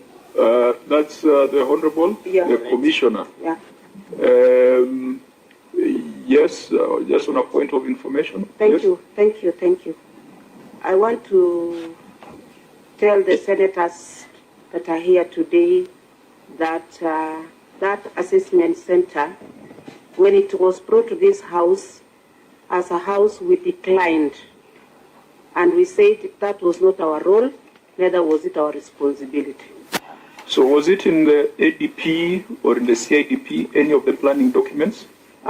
It wasn't, but somewhere it was being sneaked in. And we said it is not our role, neither is it our responsibility. And I think it is in record of this house. Okay, Governor, is that a fact? Is that information factual, that it was not in the ADP or in the CIDP? I'm yet to confirm, Chairman. No, the Governor, no. Someone must know this. Maybe our committee secretary has been here for some. Someone must know. 2.5 billion. Was it 2.5 million or billion? Billion. What is your annual budget? 3.5 billion. Sorry? 3.5 billion for projects and development. So for you to commit 2.5 billion, it must exist somewhere in your CIDP. It must be the most urgent concern of the people of Uasin Gishu. It means you have fixed the problems of roads, agriculture, water, sports, health, and you've got 2.5 billion spare change. It must have been somewhere. That's why I don't want to take the information from the member unchallenged. Allow me to give the CS. Point of information. CS, CS, is this 2.5 billion project in the ADP or CIDP of Uasin Gishu? In the CIDP that ended 2018-2022, it was not provided for. But when this government came and the new CIDP for 2022-2027, they provided for, because it was already an ongoing project. So we've not abandoned it. So that is your CIDP, Governor? The current one? Yes, that is your CIDP. That's your 5-year plan. 2022 to 2027 coincides with your term in office. So it is there in Governor B's CIDP. Yes, because it was muted in between the CIDP of 2018-2022. Was that CIDP approved by the County Assembly? The 2018-2022 was approved. 2022-2027? Yes, it was approved. So the 2018-2022... Can you then just, let's make it this easy, because I respect the information from the Honorable Member. Yeah. Can you just provide us an extract of the CIDP indicating how that was captured? Because the CIDP is subject to public participation. Yes. So that we don't engage in speculation. Yeah, we'll provide, because this was already an ongoing project and we could not abandon it in the CIDP. It was captured because it was already ongoing. It was one. No, but by the time it was starting, was it in a CIDP? The earlier one, it wasn't. Was it in an ADP? 2018-2022, it wasn't provided. So, Auditor General, what does the law say about projects that are not, because the CIDP is a covenant between you and the people, that these are our priorities. The ADP reduces it to an annual plan. So you want to tell me you started a 2.5 billion project without that consultation with the people? Point of information. It wasn't there because in 2018-2022 CIDP, it never provided for. But the project began in 2021. In between the CIDP of that type. Okay, I think let's come back to what we are getting for 2.5 billion. Honorable Chair. Point of information. Senator Cherarki first. Maybe quickly, when we were on the ground, of course, as we agree with the percentage of the works. Chairman, the seller of the land was present in the meeting. So the county government went and bought 20 acres. Then the community donated 6 acres. Then the PMC, led by somebody Mararen, said on record that there was a research that they've been done of 800 children, and therefore majority come around 600 come from that area. And the community are supportive of the program.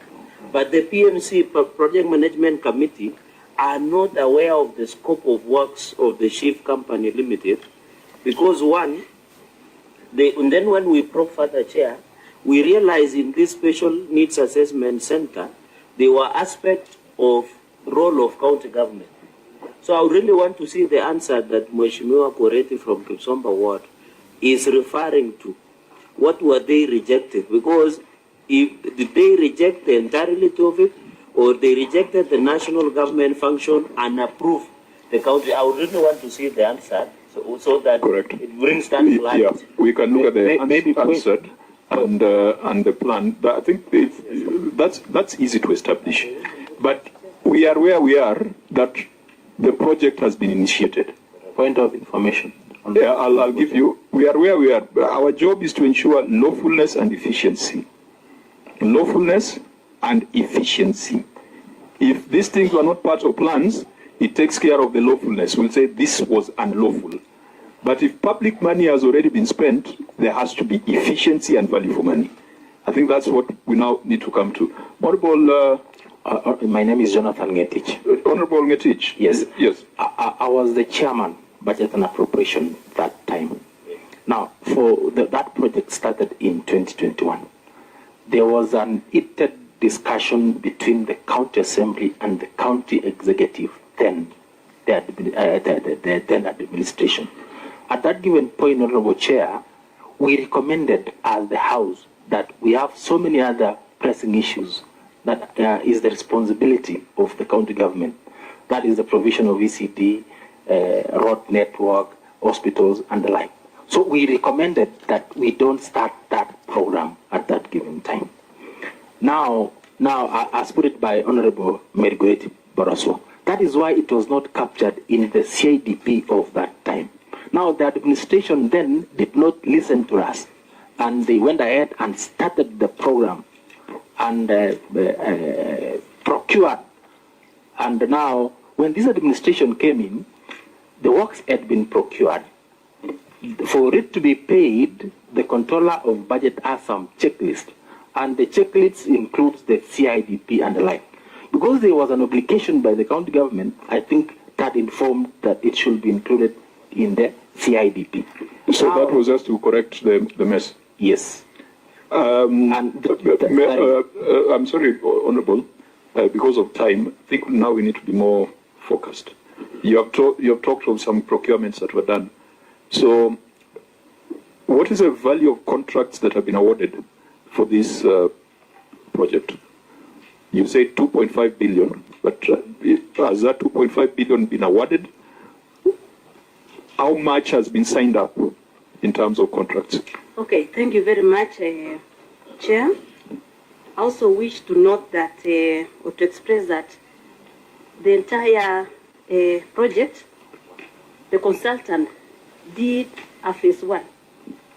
He did phase 1 with a contract sum of 175,875,101 shillings.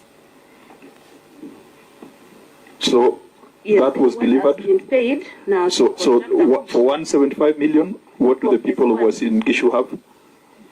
Yes. What has been delivered for the 175 million in phase 1? Thank you, Chair.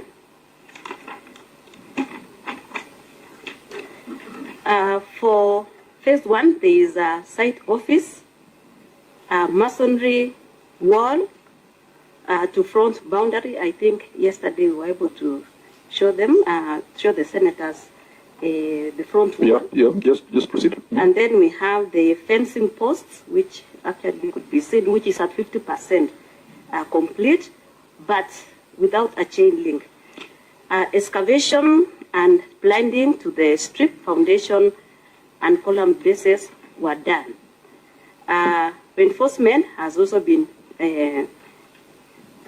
concreted to, we also had assorted material supplies, which actually we could see on site. So for 175 million? No, that is, the contract sum is 175 million, so these now the works that have been done. Yes, but what are you supposed to get at the end of it for 175 million?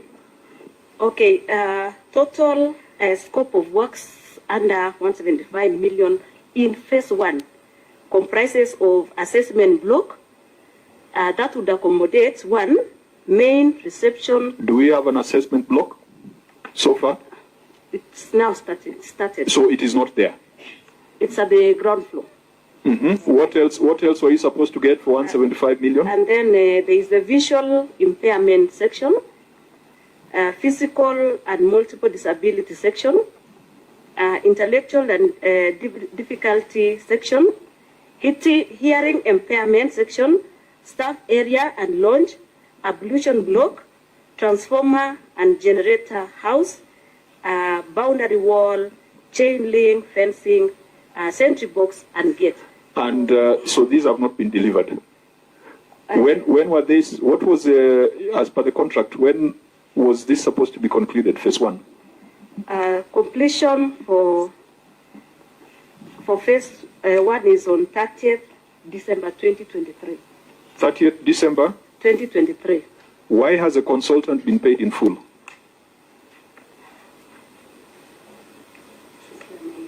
Reply. The consultant has not been paid in full. The consultant's contract started before the construction of works, and he was contracted to design the entire. What was the 17 million for? The 17 million was paid according to the payment schedule which he had signed, based on Cap 525 of the. Please speak English. Issue. You paid a contractor a consultant 17 million. Yes. Was that for phase 1 or that was for the entire project? For the entire project, because he designed the entire complex. So far, he's been paid 65% of 26 million, which is amounting to 17 million, which is as per the CAP 5 to 5. Point of order, you cannot allow faith to, you cannot allow quantities affair to mislead the committee. We read the contract. Yes. What the consultant has done is not commensurate with the obligation in the contract that we read through. Why are you misleading this house? I think, Chair, you should punish some of the county officers who mislead the committee deliberated. Okay, we shall take that view at the end. Senator Umbua? Chair, we visited that project yesterday. The scope of work for the consultancy, Faith, this may help you if you listen to this, because you're the one who is submitting. The scope of work for the consultancy included design and supervision until the work is completed. Now, the works that have been done on that project constitute 13% of the entire project. Chair, this is important. The ones that have been done constitute 13% of the entire project. The consultant who is supposed to supervise the works has already been paid 65% of his money. Chair, the only thing that is complete on that site, because I was there, is the site office. Even the gate is not erected, the fence is not complete, it's only the site office. Now, I don't know how useful that is to the people of Uasin Gishu, but that is what is complete to date. What's the date of payment of this 65%, please, since you have all that information? And as she peruses that. Yeah, Senator Maruma. I'm not a lawyer, and so I do not benefit from knowledge of law. But the agreement that has been done between the contractor and the consultant is very plain. It does not show, it just shows that the contract sum is 26 million. It does not show what amount is to be paid after what has been done. You know, if you go to Appendix 2, where the contract was signed between the contractor and the county government, it is very explicit that when you do a particular block, you are paid something. If you if you do assessment block, you are paid on 1 million. If you do ablution block, you are paid on 6 million. Why is it that this is very clear, and yet the contract for the consultant is not clear? Because then, after you do the feasibility study and draw the designs, maybe you're supposed to be paid 5 million. Why is it not clear? Yet, for the contractor, it's very clear. Chair, let me answer that particular question of the consultancy contract. The consultant had a contract of 26,603,300. The certified amount. And that is Annex what in your file? You have this file on Jackson Mandago, which has 21 annexures. Just point us to that so that whatever you're saying, we can confirm. Here is the first. Third annexure? 3. Sorry? It is in page 3. No, which you are referring, isn't this Chebulol? This is a file. Yeah. Yeah, just tell us which annexure you're talking to. Okay. On the third page. Sorry? Third page. Just the first, second, the third page. What do you mean third page? Page number 3. First page, just the first page, second, third. No, but I'm expecting you are showing us the contract, not your summary. On the summary, I'm just beginning from. No, you are telling us, as a matter of fact, this was a contract with the consultant. That is what you should be showing us, not your summary. Let me begin from here, sir. Chair. Do you have a copy of the contract with the consultant? Yes. Where is it in the files that you have submitted to us? But Director Ruta yesterday said on site that you had given to the Senate. You are lying again. County Secretary. You remember he said that he had given us a copy of the contract. Governor, you have this thick file. Just show us, then we move. If it's here, it does not need to be explained. We can see the dates, we can see the amount, we can see the terms.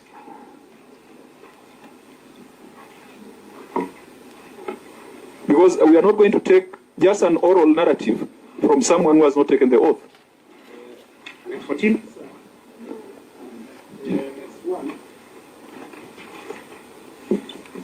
Next one, tender advertisement.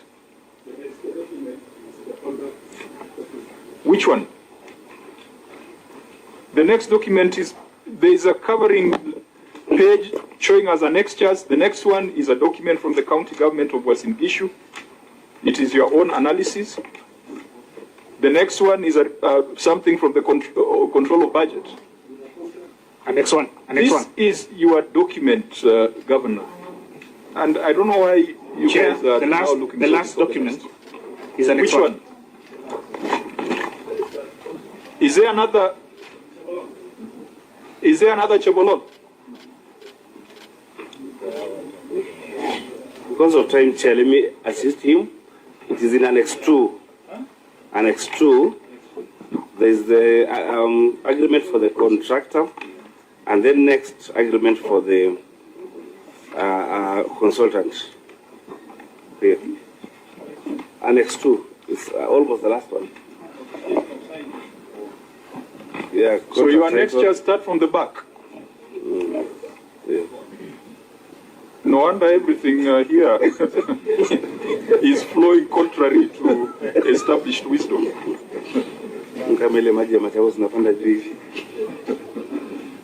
Okay, now proceed.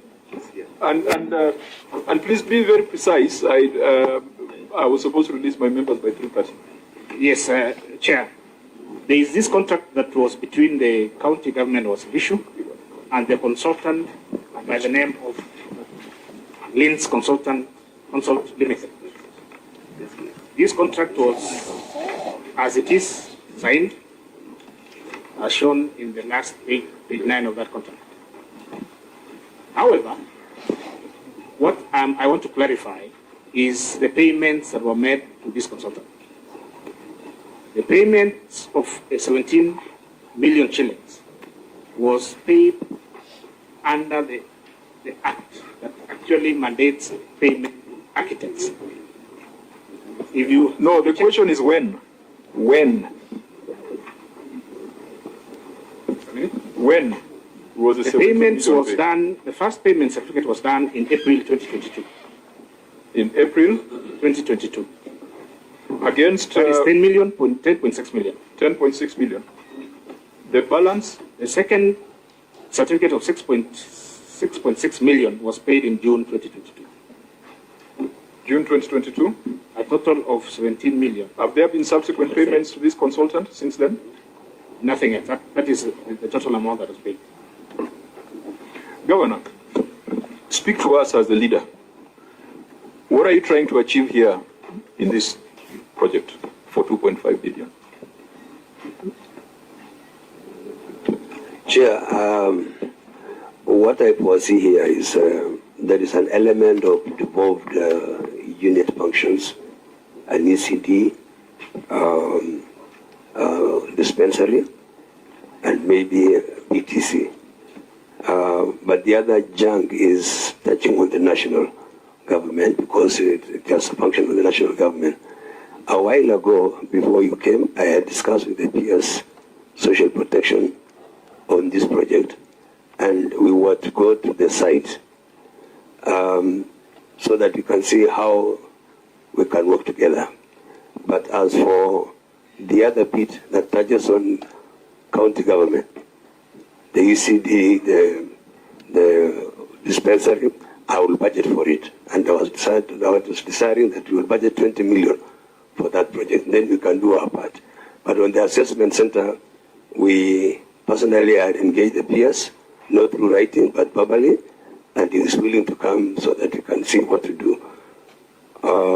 Because especially this assessment center naturally is for national government, and you might not have the capacity. Nonetheless, from the document, 200 2.5 billion is unforeseeable at the moment. But there will be a lot of budgeting, and we will be looking for some funding, hopefully from the national government or from NGOs or wherever. Because when we talk about assessment center, we normally get some funding from maybe some NGOs or some funders somewhere. Governor,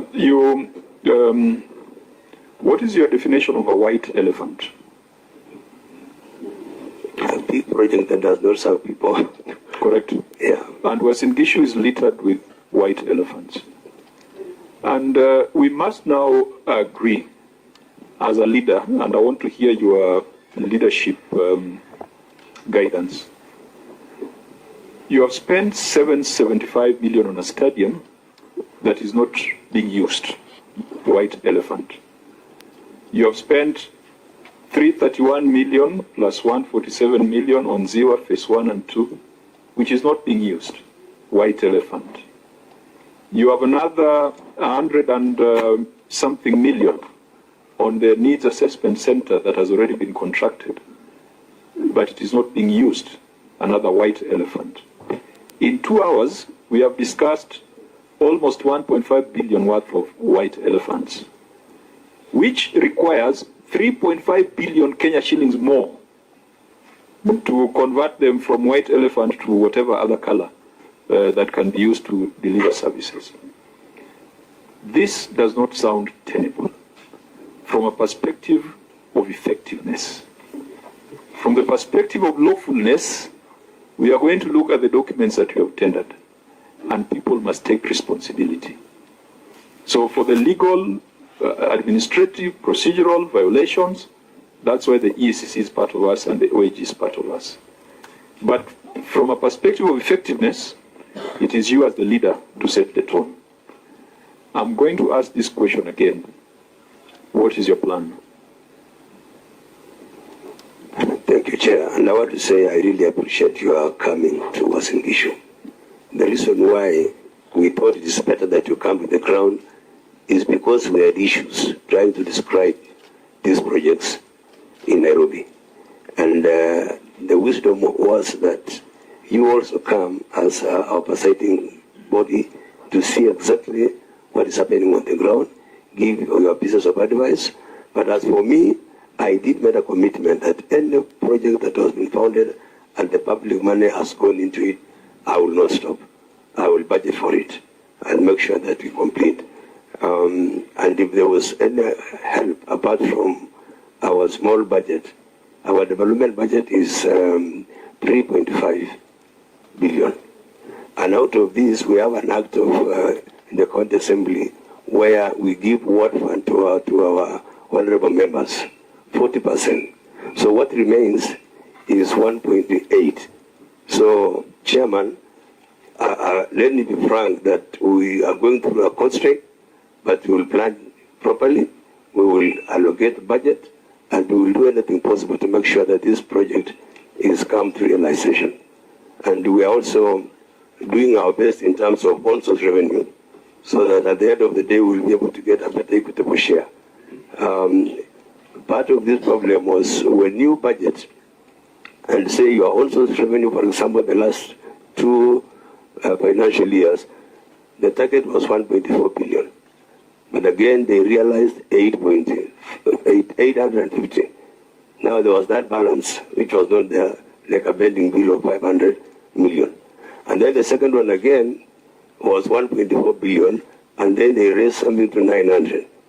But when I came in, Chairman, I did last year's budget, this year's budget. Last year's, I did a target of 1.4 billion, which I attained. And then for this one, I have done 1.3 billion, hopefully that I will attain now 950 million before the close of term. So I want to say, Chair, as Governor, I am committed. And I would wish that your input also may help us, because it's not good to leave the projects and call them white elephants, because some money, public money, has gone into it. And because you want to account and you want to be seen to work, I want to say we beg your indulgence and your advice and your support. Thank you very much. Chair. Members, Chair, I hope the plan was clearer to you.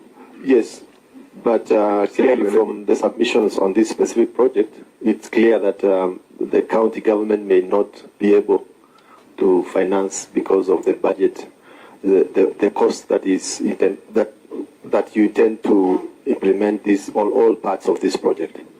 So my question is the governor willing to transfer the assets and liabilities for parts of this project or the whole of this project to either the national government or private sector? Chair, I've not consulted anybody, but I also ask myself very serious questions. Assuming that our Ziwa level 5 hospital is completed, it is a 400 bed capacity. It will require almost 4,000 people to work in there. I am a governor who is leading 4,600 employees, and the way it is strenuous. I will not hesitate if we can get a partner in the national government who can help us so that we can move forward. Because now, if Ziwa, for example, will require a human resource of around 4,000, we have not talked about equipping it. So is Keses. Keses will require around 1,500 people or so. So it's terrible. So my take, Honorable Senator, and your advice is I will not hesitate if we get a partner that we can work together to complete this project and make it work. That is it.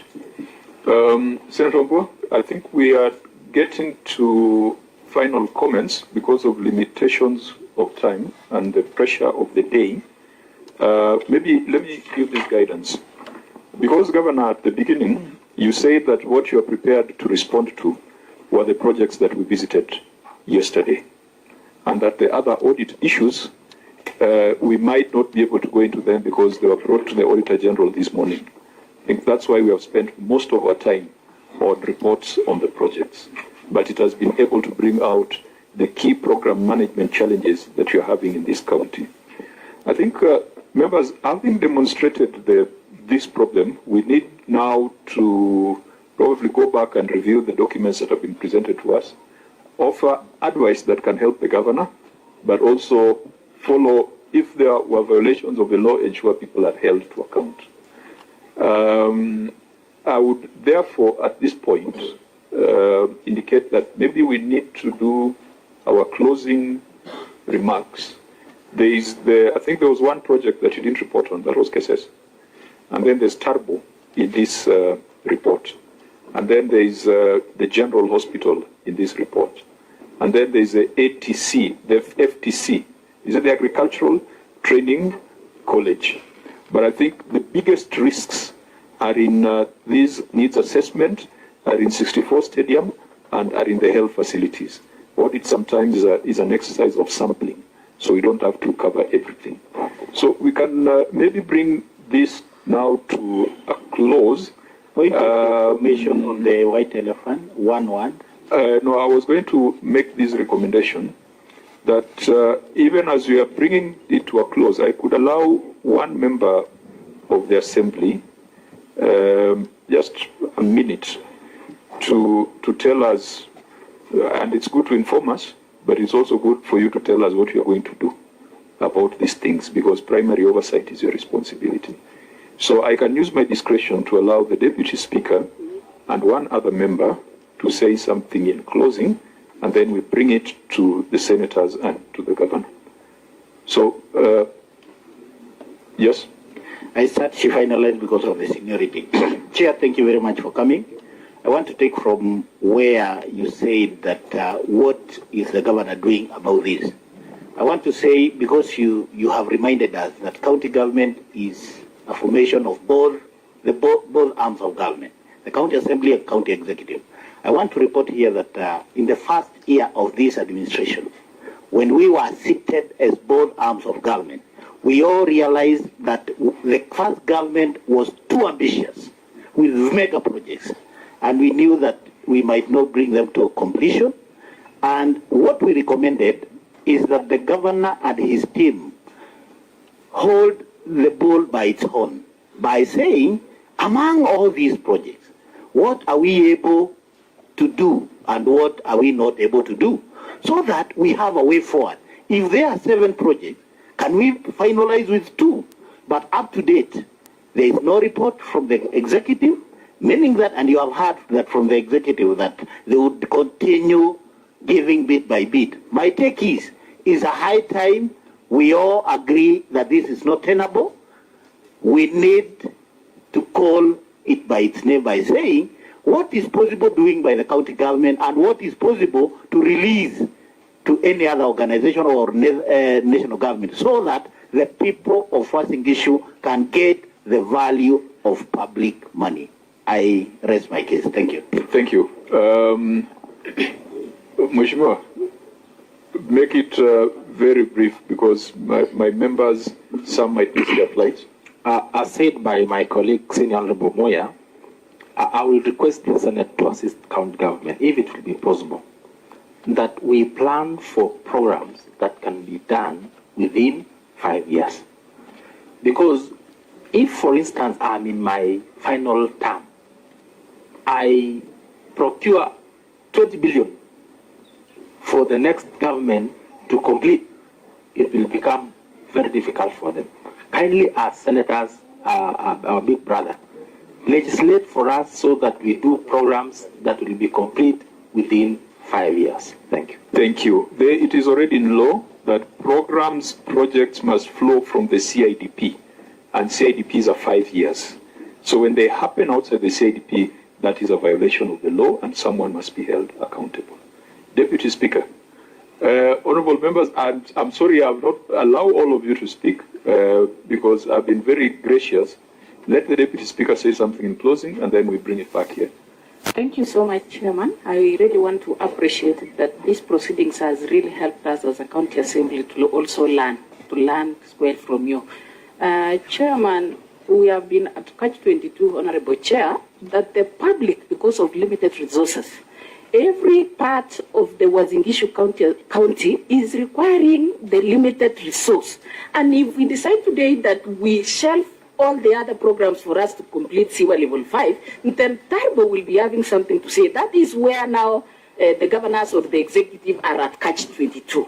Because of the public demand that they need resources, regardless of the little resources we have, to reach all parts of the county. But that is what we are now forced, Honorable Chair, that in the coming future, we are being forced now to take back all this information to the public, that Uasin Gishu County has engaged itself in quite a number of big capital projects that needs to be completed. Let us prioritize and shelve others so that we can have some working, so that it does not take also a lot of time. This is what we are going to take it seriously, and in our subsequent budget, in our checking of our next subject, but even in the next financial year's budget, the Chair, we are promising that we are going to handle matters that you have seen that are so grievous in your investigation here today, that we at least finance them, as well as we talk to the other parts of the county to agree with us that let us complete some of the programs to be put in use. Thank you so much. Thank you. To the County Assembly,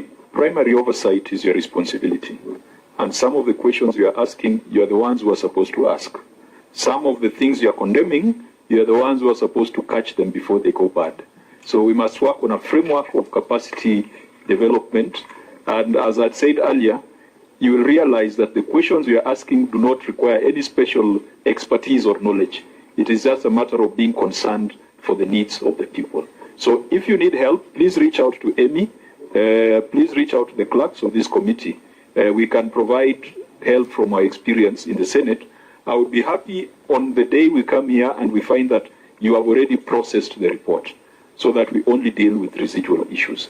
But the senator for Taita Taveta really cannot be the expert on Uasin Gishu matters. You are the real experts. Honorable members, any matter in closing?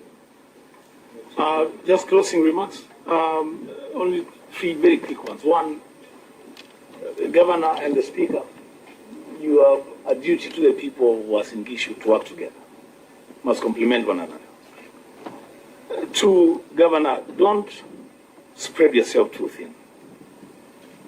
Just live within your means. It's okay for people to want to do all these big and major projects, but there's a reality of what you can do and what you cannot do.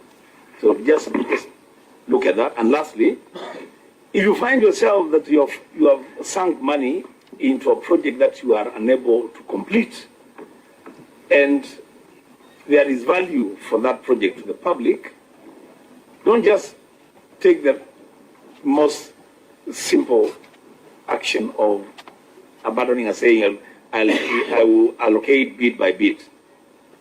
You are the governor. Talk to development partners. Establish contacts. But most importantly, where necessary, like the Center of Excellence for Assessment, invoke Article 187 of the Constitution. Have a conversation with the national government. The transfer of functions and powers between the two levels of government. So that you do what you're able to do, and let the national government do what only them can do. I rest my case. Thank you. Governor, in closing? I want to say thank you, Chair. Thank you so much, Senate Committee, that you found time to come to Uasin Gishu and to see these glaring issues which actually are confronting. That when I assumed office, I found 14 projects. That was 2023, 2024, major projects. But in 2024, 2025, I did prioritize 3. That is Kesses Hospital, Ganile PTC, and Geria Calguide. And for your information, there are other projects we didn't mention, which was what you have visited. Moiben Hospital, which was started, and there was a lot of legal issues, and we are paying money which was not seeing any value. Chagaya High Altitude Training College, training camp, which is in southern part of Kesses, which it was meant to help the runners to, train. But later, the same athletes gave us some information that is not tenable and it cannot help anybody because you can't run in a very high altitude area, yet we have sunk a lot of money there. Chair, we have a project called Moisoi, which actually ideally was, funded by, a bit of it was funded by the county government, and we have sunk 285 million. It's a project, a milling plant. And the cooperatives came together from 2 sub-counties, Moiben and Soy. But again, it was meant to be completed in 1 year, but it was stalled up to now. So there are these big things, because this thing has a political, expectation.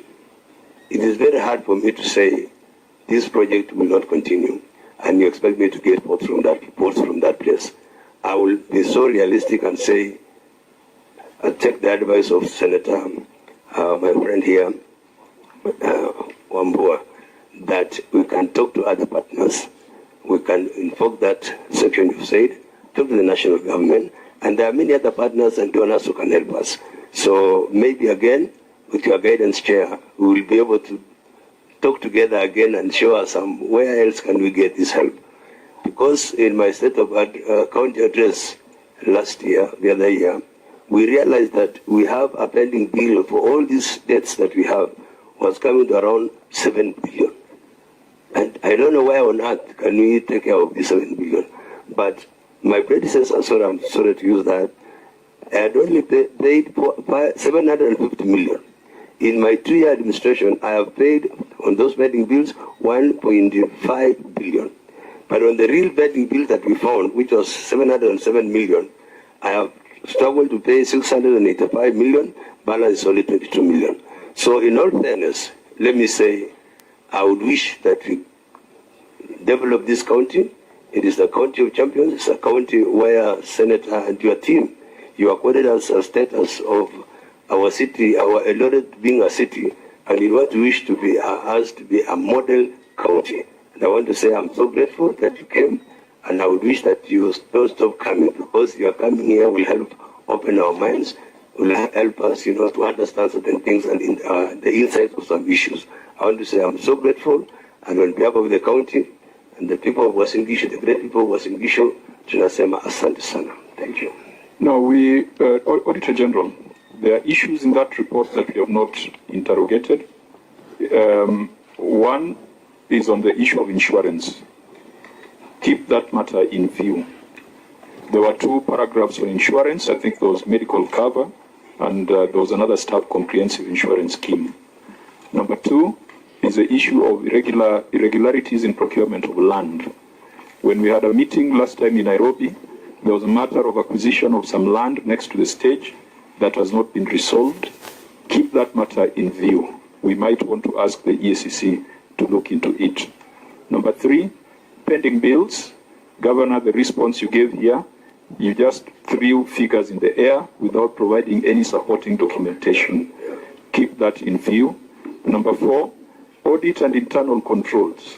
The Auditor General had almost 12 paragraphs of weaknesses in controls within the audit function. Keep that in view. The issue of the county attorney and contingent liabilities. We have a contingent liability register here of about 514 million. Keep that in view. And also you are finding that they have not established and properly structured the office of the county attorney. So there are quite a number of things in this report that we would still follow up, and we can either follow them up at the next audit cycle, or if time allows, then we will still need to demand written responses on those matters so that we take a final position. Governor, you are the CEO of this county, and you must make hard decisions. William Ruto, the CEO at the national level, inherited CBC. He now has to fix it. You can't blame people. He inherited SGR. He inherited debt. He inherited a wage bill that is not sustainable. And those of us in Nairobi, it is now becoming a worn-out song when people attribute it to the past regime. This is a government that is in office. You're the captain of the ship. You must make sure that there's value for money on all the projects you undertake. You must make sure that everything is done within the law. And if you think that things or decisions were made outside the law, it is your responsibility, it is your duty to escalate to the relevant institutions. You do not have to wait for the Senate. So I hope that the County Assembly will do some things on the a few of the other small issues that are here. Some ATC, the general hospitals, there are some things that you guys can just walk over to and check out. This meeting is therefore adjourned. The Senate meets on Monday at 9:30 as per notice.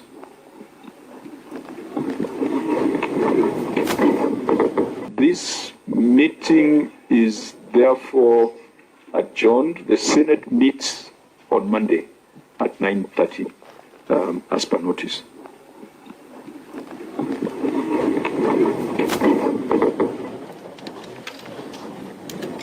This meeting is therefore adjourned. The Senate meets on Monday at 9:30 as per notice.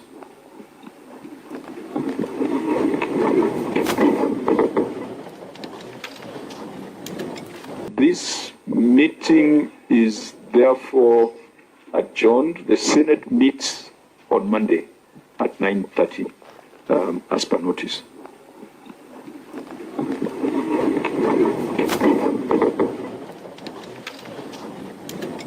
This meeting is therefore adjourned. The Senate meets on Monday at 9:30 as per notice.